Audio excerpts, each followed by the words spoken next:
All right, shalom, shalom. Hey, Pastor Corey here with the Straitway Ministries of Straitway, Kansas City. And I'm glad to have you all come out and join us tonight. Of course, we are closing out the O.I.M series, and this is the O.I.M finale. And I have a special guest coming on tonight. You know, if you've read any of the dialogue, if you've been tuning in to the saints or any of your friends, and you know that tonight we're going to have Pastor Charles Dowell on with us tonight.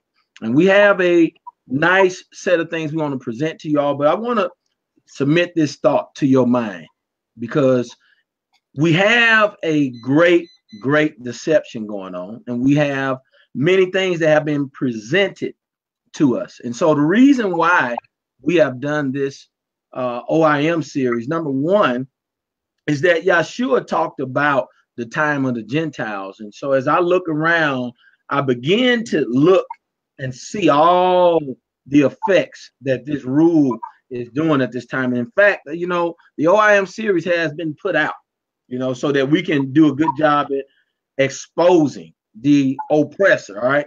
And when you begin to expose the oppressor, you begin to find out things that have you in bondage, you have me in bondage, and many others who really don't know what that oppression is. You know, when we look at the enlarging that was talked about in Genesis 9:27, all right, and that enlarging has done much in terms of causing us as a people to fall under a place. One of the things he said that Japhet was going to enlarge his territory, all right, and he said he was going to dwell in the tents of Shem.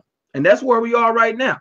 We have those Jews who say they are Jews but are not, dwelling in the tents of Shem. All right. And so this is where we are. You know, I want to make sure that you all have an understanding of that. Over the course of the series, we looked at the evidence of the oppressor and at the hand of the Gentiles in particular, and how, you know, they brought philosophies, they brought bondage to the mind frame of people. Every nation that they pillaged, they brought a philosophy and a mindset, all right, that has caused us to think a certain way, that has caused us to go away from our original culture. And so tonight, we want to be really instrumental in, you know, showing those things and providing you with those things. Again, I'm Pastor Corey, you know, here with Straitway, and I'm glad to bring on screen, you know, our shepherd, Pastor Charles Dowell. Pastor, are you there? Yes, sir. Yes, sir, I am. Hallelujah. Shalom, shalom. Shalom, shalom, Pastor. It's great to have you in tonight, and I'm excited about some of the things that we're going to be talking about, you know, here tonight. You know, most people who have gone through and looked at that O.I.M series, there's a number of things that you know, I'm going to address before we get to the questions, because it's highly important that people understand. You've been in this for a long time, right, Pastor? Yes, sir. A little while, just a little while. Absolutely, absolutely. And so, you know, in our time and the time that I've heard you speak, and the time that I've come across just those messages, those fire messages that's coming from that pulpit, you know, I've heard clearly, you know, you've made a lot of us here in Kansas City believe that we're Israelites. You know, when I first came into this, I didn't quite understand how we was Israelites. It's just in my spirit, I knew what I was doing in Christianity. It never drew me in completely. It never drew me in to the point that I was at an understanding that this is where I'm supposed to be, you know, and this is what I'm supposed to allow my life to be a part of. And so listening to what you have said, listening to the things that you have brought forth, has allowed us to really, you know, get some understanding on that. And so my thing is this, all right, Pastor, and, you know, I'm gonna bring this in. You know, as I looked at the Browns driver Briggs, and I looked at those things that was laid out, you know, as we saw the table of nations in Genesis 10. Yep. All right, Pastor. And so in that, it began to lay out the Gentile nation. And so we know that's one of the things that Yeshua said, that Jerusalem was going to be downtrodden, by the Gentiles until the time of the Gentiles be fulfilled. All right. And so I believe that this is the time that they're downtrodden, as we look and see gay parades and, rainbows and, all of these other things that are taking place, in the land. It's evident that Jerusalem is being downtrodden in this time. And so I'm excited, about what we've been able to do so far over the course of the O.I.M series and bringing that to light, where us who are coming to the knowledge of truth, those who will be coming, can gravitate towards teachings that you have done, teachings that are being put out, that we can go back and hold on to this understanding, because we're going to need it, considering that the times are coming. The other thing, Pastor, that I looked at, now, I don't want this to sound racist, because I don't care who's out online watching this or who's tuned in to this, but we found that the landmass that the Japhetic line, the Gentiles, they were given a landmass that was near the Caucasus Mountains. Am I correct, Pastor Dowell? That's 100% correct.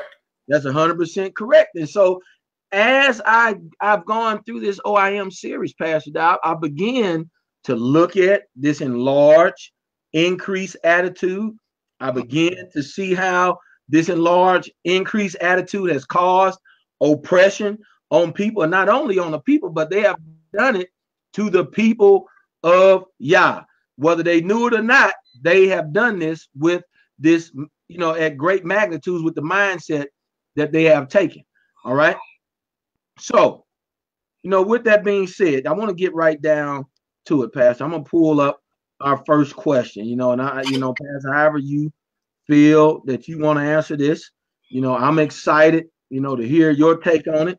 And I'll just, put it before the people so they can see the question right there on the screen. But, I want to say, who are the real Gentiles in the earth, Pastor? Who are the real Gentiles from your standpoint? If we're going to use the Bible as its own rule, litmus test, to be able to define for all of us who the Gentiles really truly are, which I believe is the best source in the world to use, because after all, it's the oldest book on this earth right now. And it has history that's dating back over 5,000 years, all the way to the early parts of antiquity. But I believe that the Bible, not only does it define itself, but it's its own definition in itself. And if people would, instead of going to these modern day philosophers, these modern day deceivers, psychologists, theologians, I mean, we even see exactly what's taking place today with these people who call themselves theologians. Before I get into answering that question for a second, people have to understand that everything in this Bible is coming to pass. All the prophecies, everything just like it said that it would. And when you go to Bereshit, all the way to the very beginning, and you go just a little bit after the flood, the thing that we all ignored when we started reading the Bible, we probably started in Matthew. We probably started over there, and the first thing we come across is genealogy. And so we start reading the genealogies, and then we get bored and skip and want to go right to the story. Come to find out that if you don't understand, if you don't comprehend who the genealogy of the Gentiles or who people are, and then we're going to be dealing with the same thing we've got going on today, role reversal, replacement theology. And when we have that, role reversal and replacement theology, we're going to be calling people Gentiles that are not Gentiles. We're going to be calling people Jews or Yahudites, so-called Jews that are not Jews. So from the very beginning, if we start there and we work our way forward, then we can easily clearly see who the real Gentiles are. Now, according to the Bible, over in Genesis, and I'm going to turn here real quick, make sure we read this with clarity. Over in Genesis, the 10th chapter, the first verse, it says, and I'm going to read from the King James Version, since it's one of the most popular versions that there is out there. Now, these are the generations of the sons of Noah, Ham, and Japheth. All right. And unto them were sons born after the flood. And the sons of Japheth or Japhet is, check this out, Gomer, Magog, and Medal, Javan, which is the Greeks, Tubal and Meshach and Tartus, and the sons of Gomer, here it is, simply amazing, Ashkenaz. Now, you can't make this stuff up. It's already written about over in the book, Ashkenaz. But notice, these are the sons of Japhet, all right? And it says, Rithbath and Togarmah, and the sons of Javan, Elash, Tarsus, Kittim, and Dildam. By these, talking about all the sons of Japhet, were the isles of the Gentiles divided in their lands, and everyone after his tongue, after their families, some translators say after their clans and after their nations. So in the northern hemisphere, over there, what is commonly called Europe, this is where all the sons of Japhet migrated to. They migrated up in the cold Iceman regions up there in the earth. They are commonly, throughout the history have had many name changes, but they mostly focused on and centered on, Wessex, Gauls, Saxon, Vikings, Danes, Celts, Druids, all these people. They have metamorphosis from the sons of Japhet, what we read in the scriptures, to all of these. And they just so happen to be the Caucasians on the earth today. Now, there's nothing disparaging by telling the truth. It's remarkable what is taking place today. When we tell the truth and we bring out the truth because righteousness is reflecting on lies, people get offended. And I've watched this bizarre behavior take place with people, if not once, 1,000 times, that whenever you start upsetting the apple cart and taking people out of the mainstream of fairy tales and really truly pointing them to what the Bible says, too many times more often than not, they end up experiencing anger at you for shining the light. So the real Gentiles, right now, if we fast forward to the day, is not only the Caucasians of this earth, but they're also the hypocritical people who claim to be Israelites, but they act like Gentiles, kind of like Peter, when Paul said that he was meant to be blamed, because one minute he was over here fooling around with the Gentiles, and then when the Jews come around, he was practicing dissimulation. And of course, then we go to the book of Maccabees. There's many of our people that made themselves uncircumcised in the flesh. And they wanted to become Gentiles because of the oppression so bad. But the original Gentiles are the Caucasian people, or what is commonly called a white man today on this earth. There's nothing racist about that. There's nothing disparaging about that. It's just a biblical truth. What they have done is told us, because we have been robbed of a knowledge of self. We didn't know who we were. You and I right now, we don't have a state to back us up, Pastor. Right. A Mexican has Mexico. They have a state. A Puerto Rican has Puerto Rico. A Japanese has Japan. A Chinese has China. Most people, like Ron Young at the debate, he was so proud of his German heritage. We can't tell you where we come from because we are the lost sheep of the house of Israel scattered throughout all this earth. So what they've done is they have played a flim-flam on us when they robbed us of a knowledge of self, robbed us a knowledge of to be able to read and write, robbed us of a knowledge of being able to actually provide a dignified lifestyle of our families. They've turned around and taught us their native tongue, English, and then use the reverse psychology and the reverse of history and try to get our people to say that they are the Gentiles. And not only that, anybody else who is not an Ashkenazi Jew is so-called a Gentile. So the Gentiles is the white man of this earth. That's who the Gentiles pretty much is. Exactly. All right, Pastor. And one thing that you said earlier, that they told us that we were Gentiles. And reason why I find a problem with that, Pastor, is this. See, when it comes down to conversions, being converted, and people converting to the faith. When everybody is Gentiles, then you don't ever have the mindset to go back and search, to dig through history, to see where we're lost. And I know that, you know, Pastor, you were in the church just like I was. You know, was that one of the things that you were told, that you were a Gentile?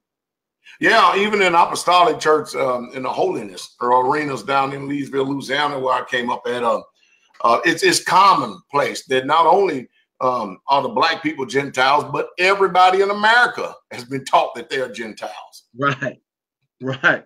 So then on that same note, then knowing that we are Israelites, why would that be important for people to go back? Because that's the thing, you know, and also we have a event coming up where we're asking pastors, is it possible for us to be Israelites in this day? But from our standpoint here, why is it important to know that we're Israel, Pastor? Why is that important? Well, if you change the message, you change the people. And no doubt the message has literally been changed. And when you start making the people and fitting them or trying to put them into this book and say that they are the people, when the truth is they're not the people, the message has changed, the people have changed, and no doubt the preaching has changed, the lifestyle has changed, the culture has changed. There are so many things that change when people try to practice replacement theology and put someone else in our place. Right. It's really bad. It's really bad because, you know, when you start uncovering these truths right here, I've watched the Gentiles, of the real Gentiles, the Caucasians, the Christians, especially here in the United States of America, rather than rejoicing that the real true Israelites are waking up, you know, because, I mean, after all, the prophet said that the day is coming when there's going to be a Gentile that's going to grab the skirt of one that is a Yehudim and say, we will go with you. We will go with you. And the prophet also said that, man, our fathers have surely inherited lies, vanity, and vain things. I mean, it's crazy what they have done with us with this reverse psychology. So if you watch the Ashkenazis or the white Caucasians here in the United States of America, they don't preach this message with the same passion that we preach it. They don't live this message with the same passion that we live it. I mean, we're zealous for the law. We love it with all our heart, kind of like King David did. Just love it. It is our breath. It's our life. It's our strength. I love his law so much because his law is his nemesia. His law is his breath. That's what it is. It's the essence of the Most High being breathed on us. And so when we come to who we are, just like the Most High said he would, that he will pour out his spirit upon all flesh. He'll pour out his spirit upon his people. He would wake us up in these last days and hour, and then he will cause us to prophesy. He will cause us to see visions and dream dreams. But not only that, he would also, we will be the people that would restore everything that has been lost, repairs of the breach. That's what we are today. And so it makes no difference what these people hear or forbear. They can't stop what the Most High is doing because his people are waking up in groves. And not only that, you know, it's our job and our mission to tell people to come out of her, come out from among them, get away from all these people that are lying to the people out there. I mean, even in the Torah says that there was one law given to the homeborn and unto the stranger. Israel, we are the ones that's supposed to be doing the teachings of the nations, not the nations teaching us. That's the backwards problem right there. And when we're teaching the nations, you can guarantee truth will no longer be perishing in the land. When we're teaching the nations, everything that has been lost will be restored. When we are teaching not only our people, but the nations, we're fulfilling the very prophecy that the Most High said it wouldn't be. It won't be this prosperity doctrine, this naming and claiming 7 steps to a better you and your ship going to come in. It ain't going to be all that. It's going to be the real true manifestations of the sons of Yah. And the people are going to know who we are, because not only are we equipped with power and strength, but we got the Most High's backing with us and in front of us and all around us in every single thing that we do. So if you change the message like it's been changed through the religion of Christianity, you get fairy tales, you get lies, you get this circus, you get this dog and pony show. to where people will vehemently go after all the things that the Moses and the prophets told us to stay away from. Y'all told you, all of us, don't add to or don't take away, don't diminish. So when the Gentiles get a hold of this, what do? They add to, they take it away. That's what they do. But when we come up on the scene, we tell them flat out, you don't add to this prophecy, you don't take away from this prophecy, but you do exactly what it says. Then you'll see the blessings of the Most High Yah. So in a nutshell, when Yah's people are preaching the truth, then it will draw everyone that is of the truth. That's it, Pastor. You know, I'm right behind you. I'm right behind you. I'm right behind you because, you know, my passion is this, you know, and I was waiting for this moment because this is what I'm tired of. See, when you have the EJs, all right, when you have the Trayvons and you have the Mike Browns and the Philando Castilles and the long list, and you telling me that I'm a Gentile, and then, you know, you got people who are out here without a hope. Well, guess what? The spirit of Yah being on his word has caused me to come in and believe, because all I needed was a word of truth to be preached to me. Because, see, I approached this thing very rational when I was coming into the truth. That's why I didn't get sucked into the camps. That's why I didn't get sucked into groups, because when I was younger, I've been around a Black Panther movement. When I was younger, I've been around the gang violence that's going on in the neighborhood. So I wasn't looking for groups. I was looking for truth.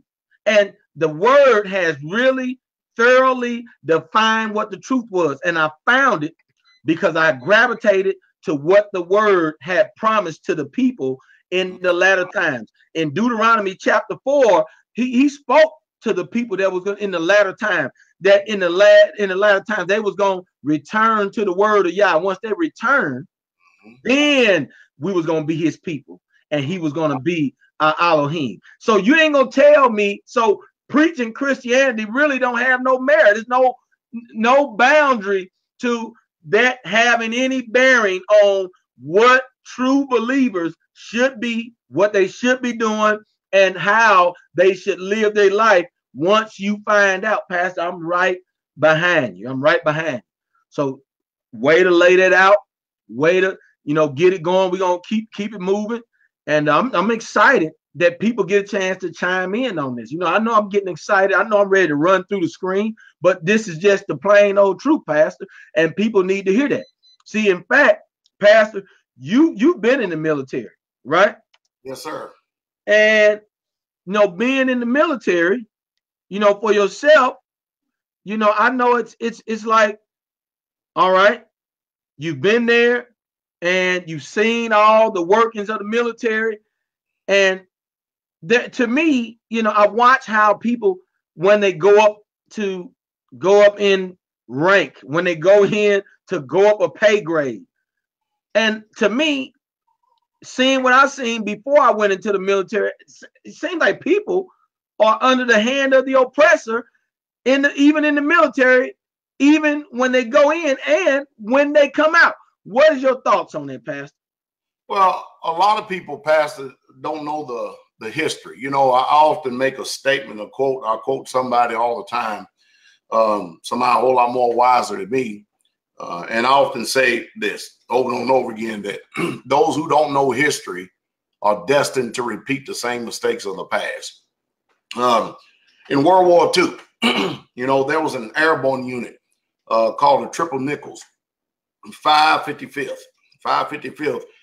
They were a black parachute infantry regiment, of airborne unit. And at this time, the Army was segregated. It was segregated, and they didn't even want the blacks with the whites. They didn't want the blacks with the whites, Indian soldiers, because they didn't think that the blacks could soldier. But yet and still, in all these wars, the Civil War, all these other wars, they always wanted us in their wars, you follow me, to die for their causes.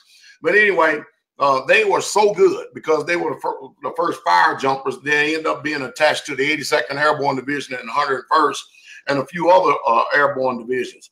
But you wouldn't believe the things that they had to go through just in order to be so-called, quote unquote, accepted in the military. Then, of course, we'll skip past the Gulf of Tonkin and stuff, and and we'll go straight to Nam. In Vietnam, you know, the first people that they were drafting in greater numbers than the Caucasians here in the United States of America, the melanated black people. They were sending them to Vietnam to go over there and fight and die for this country, only to come back to have dogs sicked on them if they made it back, if they didn't come back in a body bag, to be called nigger, to come back to segregated restaurants, restrooms, water fountains. I mean, the people, they don't know this history right here. And when you start bringing out all this stuff, you know, it's amazing that you often hear this. Can't we just move on? Can't we just turn the page? Can't we just forget the past and just try to go with today? But they always remember their history. They always bring up their history and stuff. And they always say, remember the Holocaust, but we can't remember ours. But in the military, when I was in there, everybody blood is green. That's what they say. But if you came in a racist, you are a racist when you still get in there. It's just that it's hidden a little bit more today, if you understand what I mean. It's just kind of like in the world today. You know, we got all these people out here that's the movers and shakers here on this earth. The rich people who oppress us and who rule over us to our own hurt. These people, they have traded the white Ku Klux Klan sheets for suits. And now they're ruling. Same thing in the military. The majority of the officers that are in there, and it's kind of unspoken, they will tell you they're not racist, but they really truly are. Is there discrimination there? Sure it is. Sure it is. You know, when you think about all the things that's going on in history right here, the one thing we've got to understand about this country right here is that this country right here has practiced systemic racism since they've occupied this land right here, since they've taken over this land. And by default, the whites in this land, by default, them being the majority in this country, according to history, all history is white history in this country. Now, I'm getting this to go full circle to get back to this military thing to show you what's going on. You see, I have to hit this from this perspective right here, because racism works on an individual level and a societal level. It works on an individual level and a societal level, and it's a learned behavior. It all depends on who's in charge. We are the minority here in this country. And I've said it once, I said it 1,000 times, that there ain't no way that a minority can be racist against the majority, because we have no power. We don't have any might. We don't have any, their laws are not our laws, but we're binded to their laws. We don't have any influence. There's nothing that I can say to a white person of notoriety in this country that would change their status any way, shape, fashion, or form. But if I get up here and go to one of their court systems and stuff, you know what's going to happen. We're not going to get no justice. There ain't no justice in there for us. So the same thing that is going on out in the civilian world, it's the same thing that's going on in the military. The same exact thing. They have the good old boy clubs, just like anybody else does.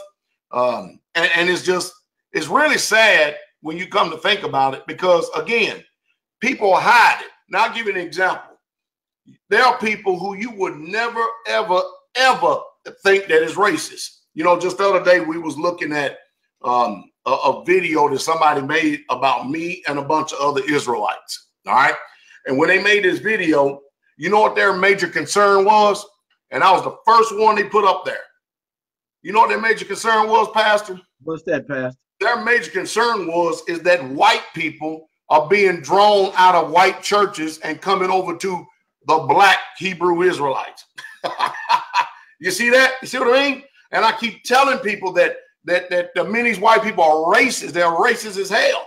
Now, you get people like brother, you know, in this ministry right here, like Brother Patrick. I can go on and on and on. Brother Eric out there in Nebraska. I mean, passionate about this. Brother Brett down there in Chattanooga. I can go on and on and on. Brother Steve up there in Canada. Man, you can go on and on and on. These people are very passionate about telling the truth and what the truth is. And they don't care who it is. and what it is. They don't care who they tell, but they are not ashamed to let everybody know that the blacks are the Hebrews. Now, I've digressed a few times here, but there is systemic racism in the military. Not only that, it's systemic homosexuality now. Now, we didn't have all this stuff running rampant in my day because they just wasn't there. But it's there. Now, you know, I wrote something down for a second. I'm going to read this for a second if you don't mind. Go ahead, Pastor. We don't have institutional power in this country to be able to change or even be able to influence a system of racism. Everything that is associated with black in this country carries a negative connotation. And you start thinking about some of the things.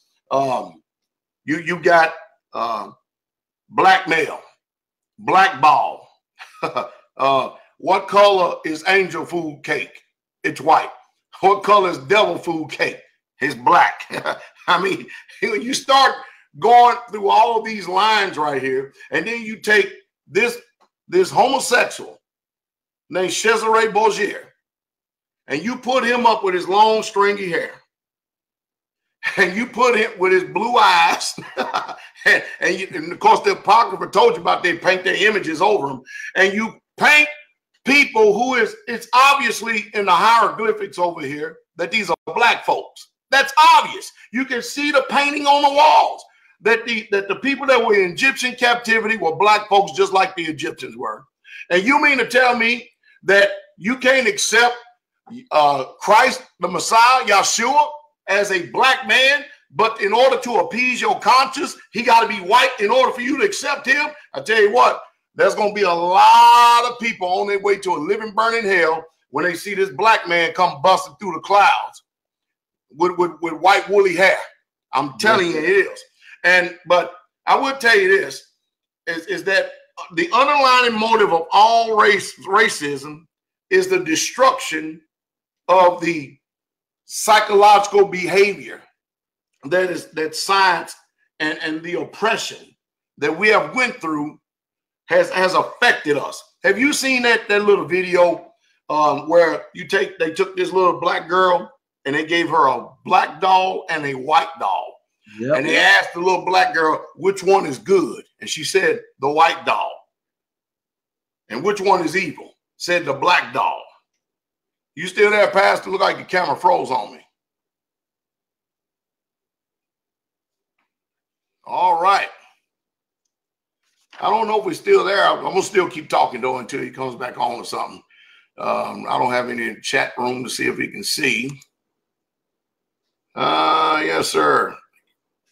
Okay. Uh-oh. What happened to Pastor? Is anybody in there? Can y'all still hear me? Say yes or no. I don't even know where you go to the live event. Or in the messenger. Somebody. Anyway.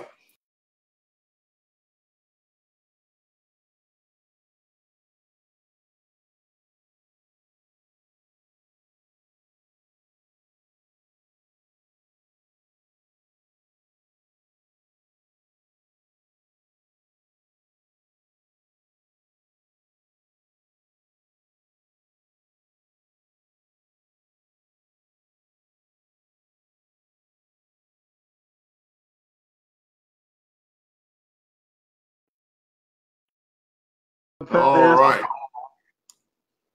Pastor? Yeah. Can you hear me? Yep. I can hear you. I can't see you. All right. We should be good now. Can you see me? Yeah, I can see you. Okay. No, I can't see you, but as long as you can see me, we're fine. Hold on.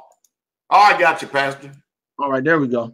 All right. Hallelujah. So anyway, I finished it, Pastor, by saying there's racism in the military, just like there's racism in society, and just like there's racism in every facet of life. And the reason why that racism is there is because somebody is the oppressor, and when they slay the minorities, they hold themselves not guilty.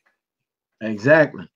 You're exactly right, Pastor. You know, and here's the other thing about the military that, you know, these things, if you have any cognitive sense, all right, you should ask yourself, because these are things that get swept under the rug. You have the Tuskegee Airmen Project. Well, what in the hell is that?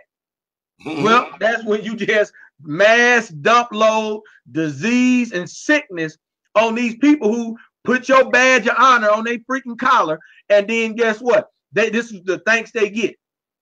See, somebody got to wake up. Somebody has to wake up, and this has been happening to our people from Black Wall Street to, I mean, we can go on, and nobody sees this. We got an attitude. If we would put ourselves in position to be better, no, Pastor, something is going on. You know, Pastor, again, going back in history again. You know, when we went to Germany and we destroyed Germany, you know what they did, right? United States of America, right? They helped rebuild Germany and then put military bases there. Right. Almost every single place we've ever went in and destroyed, we've helped rebuild. And not only that, what is that rebuilding? It's reparations.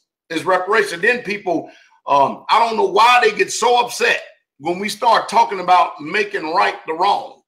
Right. When we start talking about what did we get for all these many years of chattel slavery? What did we get for it? Because we're the descendants of them. What did we get? We didn't get nothing. We was promised a 40 acres and a mule, and we never did get it.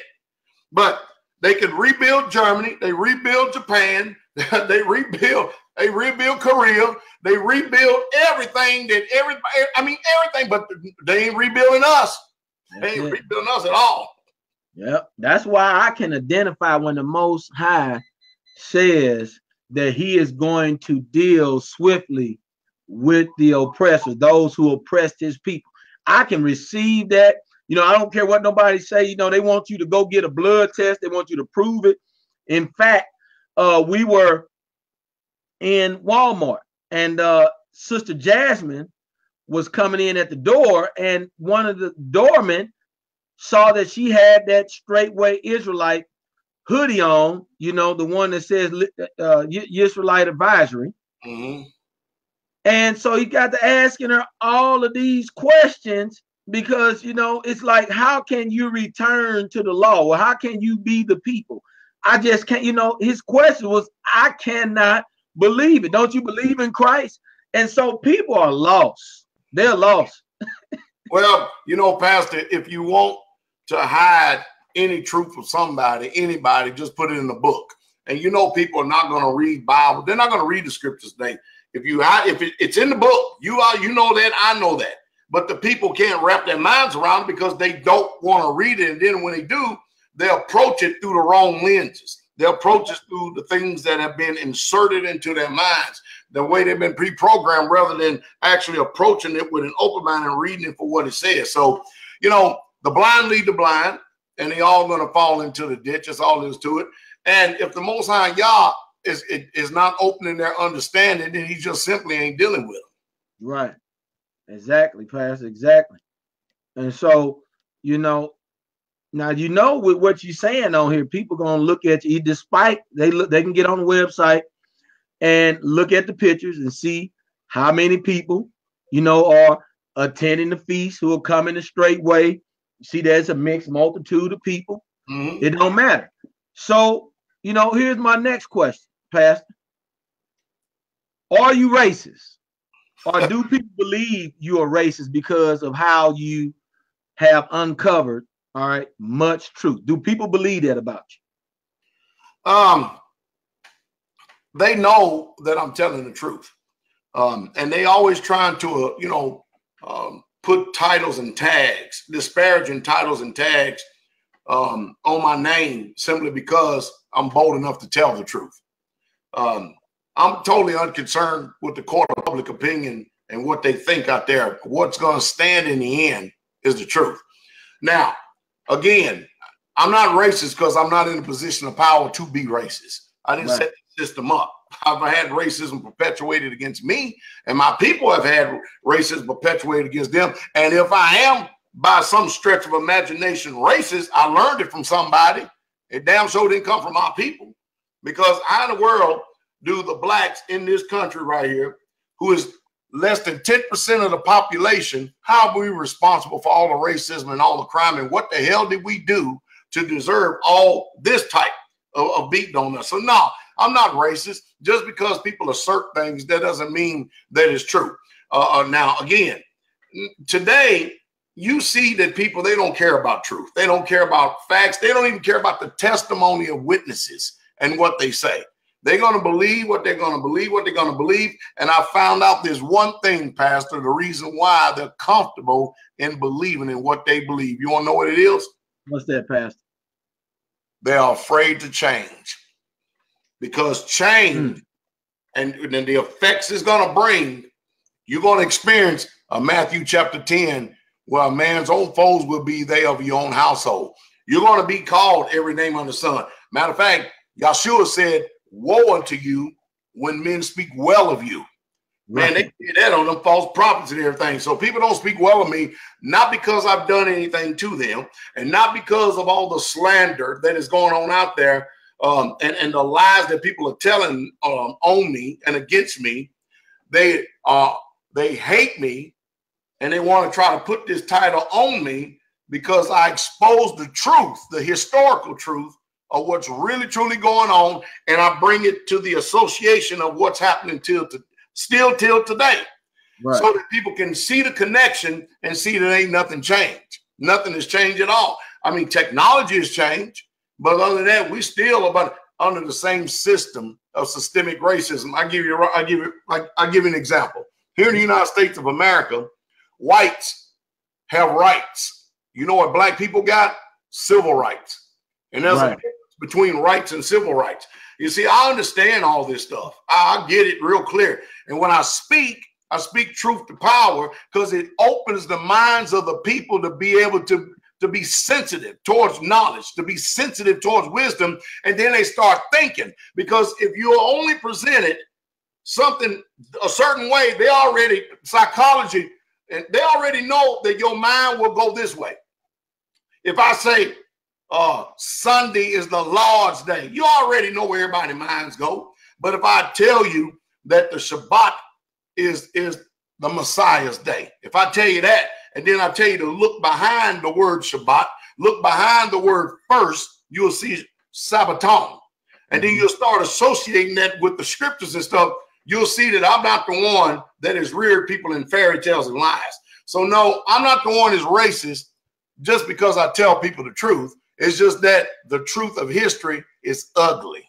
Right. It is, you know, Pastor, that is a very fine point, because the history is ugly, you know, and that's one of the things, you know, if people would go back and look at that O.I.M series really thorough. They call you a racist. Right. They call me a racist. I've had people, you know, one guy made a comment and said that he can't look at any of this because why go dig up, if I'm not racist, why go dig up history? We should move forward in progression that we have now each other, you know, and that's all of that baloney and all that old pork mindset that people want to have. And I don't agree with it. You can go back in history and look and see that there is in Florida a museum that have figurines of alligators eating on little black children. Well, guess what? That's what they was doing to black children when they was throwing them off the boats. All right, is that funny? Should we have figurines if we didn't let it be bygones? Why do we have a whole bunch of Gentiles standing around a zoo with black people standing behind the fence, and you standing there watching them with smiles on your face, and that's enjoyment and entertainment, and that is a mindset. That's ridiculous. And so, yeah, I'm going to keep digging it up. I'm going to keep bringing it out. You're going to get sick of me, because some people got to wake up, because we done just forgot. We done went to the NFL, the NBA, and we just went crazy, all right? And we don't even know who we are. So, they've given us a lifestyle to fit in, to be quiet, to soothe us. When you got people like us who down here raising and kicking up all kind of sand, and it's for your own good. It ain't that we want to go dig up. None of the brothers and sisters that's in the ministry, we do not run around talking like some of these other folks, especially these folks in the camp.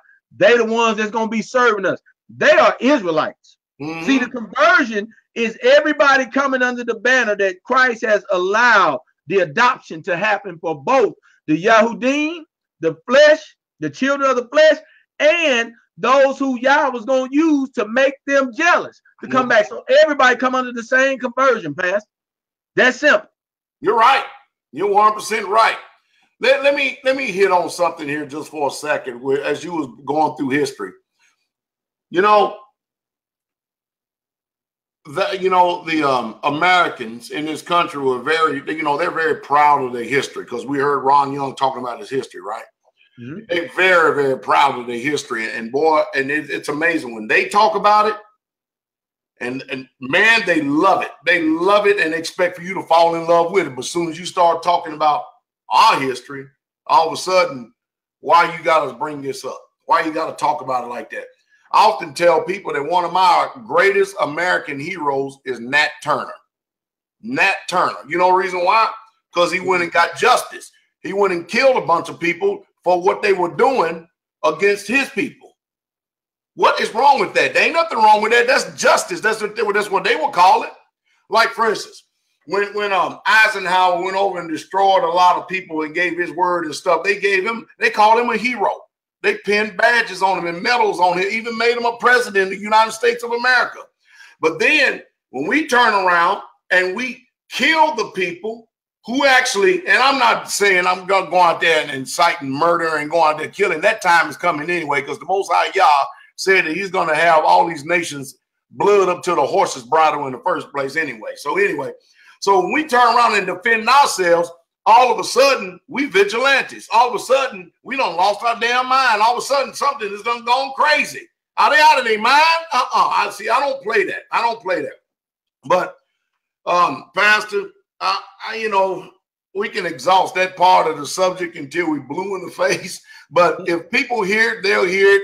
The people ain't going to hear it. I make no apologies for their history, because a lot of times when I read stuff, like, for instance, if I read something out of the Zondervan Bible Dictionary, or what we talked about earlier, Gentile, it usually means a non-Israelite people. Our people didn't write that. Right. Zondervan wrote that. Yeah. That's a white organization. A white Jewish organization. We didn't write that about ourselves. They are writing the truth and telling you the truth. Oh, I tell you, it's bad. It's bad. Yep, it's all through history. We are definitely coming down to the end of this, and I hope that this serves well to the ears. I don't know who all is going to come across this, who all has jumped on to listen, but they need to go back and really search through the things that we're saying, even the O.I.M series itself, because there's one thing that I found, that because I had someone say this to me in the gym, not too long ago. So are you all better than everybody else? No, we didn't say that. Yah said we are the apple of his eye. So let me give you an example. I want to say this is in Jubilees, I believe in chapter 8. All right. And I'll make sure I get that and put that in the comments somewhere. I'll get that exactly. But the bottom line is that when the lots was given to Shem, Ham, and Japheth, all right, Japheth was given the great portion in the middle of the earth. It said the land that he was given was neither hot nor cold. The land that Ham was given was hot, and the land that Japheth was given was cold. So that's a great descriptor. But not only that, this is Yah set this up for Shem. All right. Shem also was given a portion where Mount Zion was, where you go look in it, where the Garden of Eden was. You was given the best portion for a reason. All right. And Yah took that and he made the Messiah come through that very line. All right. So those people who Yah chose through that, he had a desire, them his people. He's the potter. We the clay. We can't argue with him. But I know this, when you come back to the Most High, the word says, all right, that the ways of the righteous all right, reproves the lives of the wicked. That's right. That's the way it is. That's the only way you ask a question like that. So people don't understand this. It's not that you're trying to go out and be better. You are striving to live right. And so these folks are caught up in homosexuality and LGBTQ and whatever else they doing. It's ridiculous. And I know one thing, that we who are striving for this righteousness, y'all listen to me, this is our time. You can't go back now. You are Israel. Don't go back. Don't turn. Don't worry about the questions. I don't care who watching this. I'm Israel. That's because right. I understand that book is setting out a lifestyle. You who are not Israel, you don't have a lifestyle. It's mixed up. It's a melting pot. It's, coexist. It's all these different things that don't give you a definite on how you should live before the people. Yah's looking for that, and that's what it's going to be. It's going to be that in the end, when all the kingdoms of this world is snatched out of the hands of these wicked rulers and is turned over to the Hamashiach, this is what it's going to be. Mm-hmm. All right? Yes, sir, Pastor. So, they turn around, they ask me, are you better? I ask, because everybody got a cell phone today and everybody got a Bible on their cell phone. I tell them to turn to Deuteronomy 7:6. And it says, for you are a holy people unto Yahweh our Elohim. For Yahweh your Elohim have chosen thee to be a special people unto himself above all people that are upon the face of the earth. Deuteronomy 7:6. So yeah, I'm above all people on the face of planet Earth. My status doesn't show it right now. You know what I mean? But I am the head and not the tail. That's just the truth. And we're gonna be ruling and reigning in the kingdom. And that's just that's just all there is to it, man. Israel is rising. That's all there is to it. And I'm happy. I'm happy to know who I am now. That's it. I'm right there with you, Pastor. We're gonna drop. I'm gonna drop just a couple more questions in there.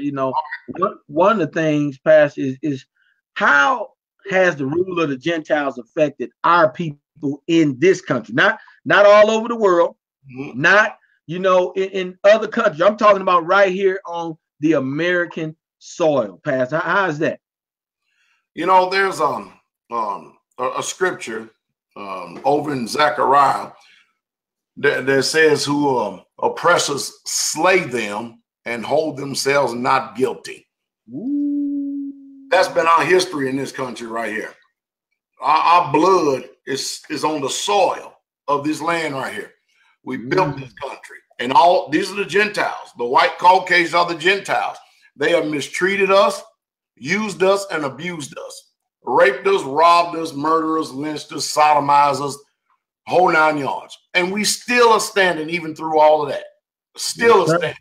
And even strong through all of that. Most nations would have been totally eliminated on something like that. But man, when you think about the history of this country right here, Pastor, our forefathers, our ancestors, we were forbidden to write. We were forbidden to read. You could get the death penalty, or either get the lash, get strapped up to a tree, and end up getting beat within an inch of your life with a horsewhip. There were so many things that we were robbed of. And then what did they do? They turned around and they put a coon.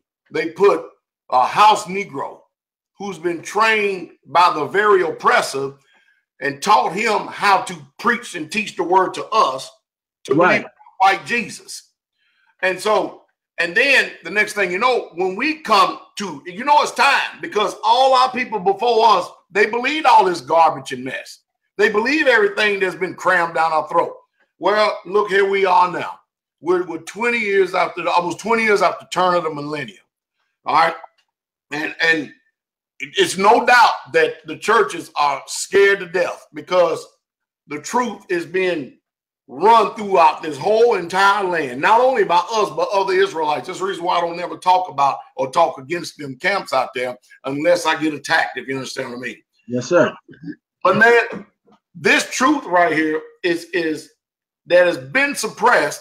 It's now coming up, and look how strong that we bring this out now.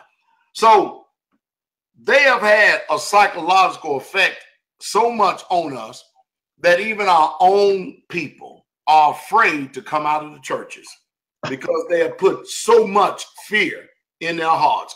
They even turn around like the other day. If you listen to that snake that is spitting out all that fire and venom, that thing, I forget his name right now. Yeah, just lying on us left and right, just lying, period. Don't know nothing about us. But see, that's the fork-tongued serpent that they are. So we were forbidden to read and write. We were robbed of a knowledge of self. We didn't get our 40 acres and a mule. We fought through segregation. We've even in South Africa, even the Africans fought through apartheid. We fought through so many different things, and here we are. So how did the rule of the Gentiles affect our people in this country?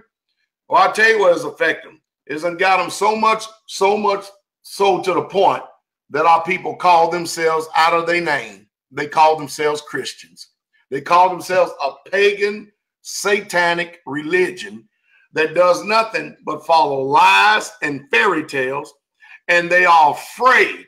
They're afraid of the oppressor because if they come out from these, then they're afraid they may not get the benefits of the oppressor. So fear is ruling big time amongst our people in this land right here. And not only that, they have trained us so well that even if you try to obey this Bible and keep the law, statutes, and commandments, they already have family members pre-programmed to attack you with the same comments that is already in their minds. You keep the commandments, you'll cope. You separate yourselves, you'll cope. But what does the book say? Come out of her, my people, and be ye separate, saith the Most High Yah, and touch not the unclean thing.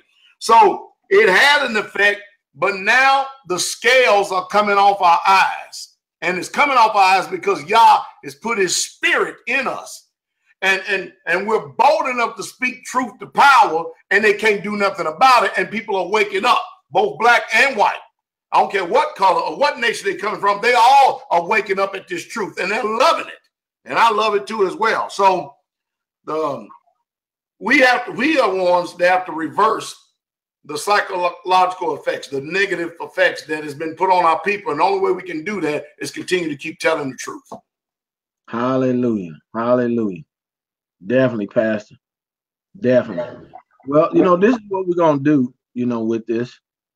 Because we're coming down to the end. And, what we want to do, in this last question that I'm looking at, I'm going to make this the last one, and then we're going to, get on out of here, Pastor, because we didn't fed the people tonight. But, we look at religion, all right? And, that, because you was talking on that, but I don't know if people really understand how the Gentiles affected people from the position of religion, especially Christianity, and I'm saying this, Pastor, because I look at how you said something earlier, how people are afraid to come out. But I look at all of this, what I call cooning and like you say, buck dancing. You look at this Joshua Holmes. I mean, folks are doing just unbelievable stuff in the church. I seen a video one time that said, do it for the vine. And then all of a sudden, all these people got to doing this little dance. And they dancing around, pastor falling on the floor, and they put a cape on this one guy. I couldn't believe it. And it's just amazing. I said, how is Yah subjecting himself to this and this be pleasing in his sight? So, Pastor, how has the Gentiles affected us from religion? They literally stripped us of a knowledge of self. I keep saying it over and over again, and I have to keep pounding it till our people don't know who they are. All we're doing is just telling them who they are. We're telling them you're not Gentiles like the people have been training you all these many years. You are the real true people of the book, and they know it. And as long as they keep you as the ass and not the head, you're going to think like an ass. You're not going to think like the head. You're not going to think like the leader that you are. They have stripped you of a knowledge of self. You see it. I see it all the time. I look at the envy of our people. You see our people, they'll submit to a wicked white man quicker than he will a righteous black man. I mean, this is just some of the things that are going on. Even amongst our own people, they'll show more respect for a liar, somebody that fed them with lies, and then turn around and do nothing but just condemn a righteous man for loving them enough to telling them the truth. I tell people all the time, somebody got to love you more than you hate yourself. But you've got to get out of this mindset. And the only way you can get out of this mindset, you need some deliverance for real. But it's bad when people, it's really bad when you tell the people who you are. Brother Patrick, a white brother, right? He turns around and he tells our people who they are, and they sit and look at him like he crazy. No, I'm a Gentile. They will fight him tooth and nail. See, so the psychological effects is just, it's ingrained. It's almost like they Willie Lynch stuff, man. It's in there. And the only thing gonna bring it out is the truth. Yes, sir. Yes, sir.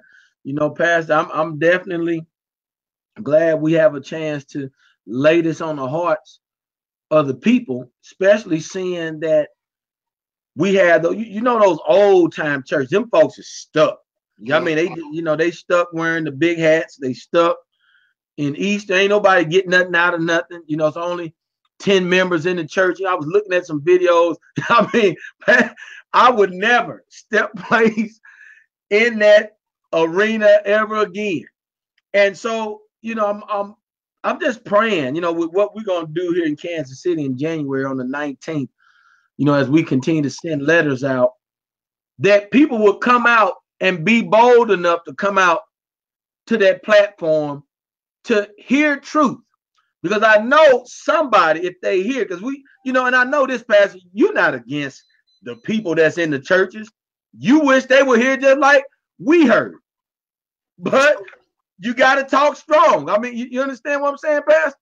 This is a tough generation, Pastor. You see it.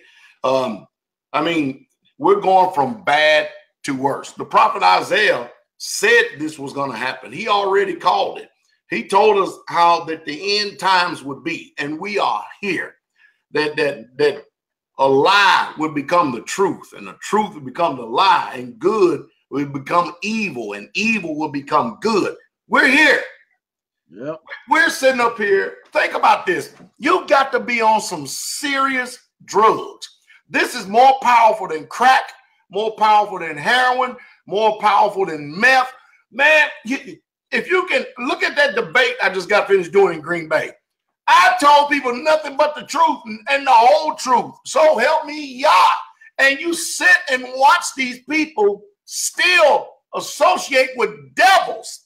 And I mean, and kept on saying that they love it. They just off of the chain. And when our people is doing it, man, it's really bad. It's really bad that they would hate us, and they will go out there to these lying bootlickers like T.D. Jakes, Creflo Dollar, all these other big-time so-called preachers. They ain't no big-time preachers. They're big-time liars, big-time charlatans and seducers. But when you tell people what Yahshua said, John 14:15, if you love me, then keep my commandments. Oh, we ain't under that law. How do you say that without, you can't be reading the Bible? And how do you still, with all the information out here, you're going to go out here and you're going to put a damn tree in your house, and you're going to deck that damn thing with silver and gold, and you're going to put presents under, and you're going to tell your child a lie who you don't want them to lie to you, but you're going to lie to them. You're going to tell them that Santa Claus coming to town. You better be good. You better be nice. You're all this other junk. And you do it with passion. You do Easter with passion. There's nothing but lies. But we tell you, keep y'all's peace and obey them. Our people are sick. It's a serious drug. I believe we've given the people the red pill. It's just if you want it or not. I mean, all we offer you is the truth. All we offer you is the truth. But I'm telling you, man, it's not discouraging, because the Most High said it was going to be like it. He only going to save a remnant anyway. Yep. I know what they know in these Christian churches. That's why it's so easy for us to debate them. It ain't nothing to debate. You're going to find out who's of the book and who ain't of the book if you just listen. But, yes, Pastor, man, I think that we keep on shouting to the rooftops, make no difference whether they hear or forbear. Just keep on shouting it, keep on telling it. And then you don't hear it, shake the dust off your feet, move on to the next one. Yes, sir. Well, bless you. We thank you, and we thank all of you all for coming in, being with us tonight, sharing, in this information. Very, very, very edifying, to have you on, Pastor. I mean, it brought joy to my heart because I remember, we have all of this stuff right here that we got tonight on Facebook. I just remember you preaching truth, right there on YouTube. I saw the videos. We were right there, me and my house. We was right there. When time to pray, we bowing down. Time to sing, we jumping around right in our house. And this is where we at because we heard truth and we know that, Pastor, you are a preacher of righteousness in this current generation. We thank you and we bless you, Pastor. All right. Bless you, Pastor Corey. Thank you for having me on. Yes, sir. Yes, sir. Shalom, shalom. Well, hey, Israel, I want to say this, as we get ready to close out, we have a very good broadcast coming up tomorrow night with Sister Ashley and Mother Jennifer. Very, very edifying. I know Brother Steve is going to put all the information down in the comments. We also then Friday night, we can hear Pastor Dowell again on Blog Talk and then on straitwaytruth.com or also on Facebook on the Israelite Heritage of Straitway under the Facebook banner. We also have our Sabbath service and on online-church.org. You get a chance to tune in to our service and hear Pastor Dowell and hear what's coming forth from this ministry. And also I want to thank Pastor Dowell the other day for putting up a shout out, our promo video for the Trilogy app. And, if you have an opportunity to go out and visit our website at trilogyexplosion.com, you can go in, fill in your information and receive our Trilogy app. And then also call, text this number 913-815-0290. Again, that's 913-815-0290. Text Crunch and we'll get you in our Crunch challenge. And I just want to shout out to Brother Myron. He's already done well over 5,000 crunches already. The contest just started, and this guy is really getting at it. So we're having a good time with that, just, being amongst the saints and being a part of that. And you all have a very, very blessed night. Be covered in the blood of Yahshua HaMashiach. Let nobody steal this from you in this time. You all are important to the Most High Yah because we are the ones that was prophesied about to carry this message to the ends of the earth. Hey, you all be blessed. I'm Pastor Corey with the Straitway Ministries of Straitway, Kansas City. Shalom, shalom.